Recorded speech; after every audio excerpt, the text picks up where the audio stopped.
കൊല്ലം പത്തനാപുരം തലവൂരിൽ ഓഡിറ്റോറിയത്തിന്റെ മതിലിടിഞ്ഞു വീണ് വീട് തകർന്നു. ദമ്പതികൾക്ക് പരിക്കും.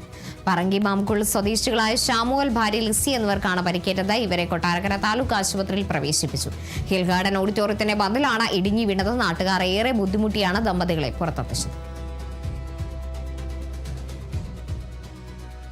കമ്പിപ്പാരെ എന്തൊക്കെയോ കൊണ്ടുവന്നാണ് ആ കഥയിൽ നിന്ന് കഥവ് കുത്തി തുറന്ന് അച്ഛനെ വലിച്ചെടുത്തത്. അകത്തുനിന്ന് മണ്ണിനടിയിലായിരുന്നു. അപ്പോഴത്തേന് ചോരയിൽ കുളിച്ച് ഒരുപാട് ബ്ലഡൊക്കെ പോയിട്ടുണ്ട്. ഒരുപാട് ചോരയിൽ കുളിച്ച് കിടക്കുമായിരുന്നു. എന്തായാലും അടുത്ത ഉള്ളവരൊക്കെ ആരൊക്കെയോ ഓടി വന്ന്, കറണ്ടില്ലായിരുന്നു, പെരും മഴയും പെയ്യുമായിരുന്നു. പെട്ടെന്ന് 108 ആംബുലൻസ് വിളിച്ചു. ഉറക്കം പോലും നോക്കുന്നില്ല. ഇപ്പോഴും എൻ്റെ തലയ്ക്ക് ഒരു വെളിവില്ലെന്ന് തന്നെ പറയാം. അത്ര ബുദ്ധിമുട്ടായിരുന്നു ആ സാഹചര്യം.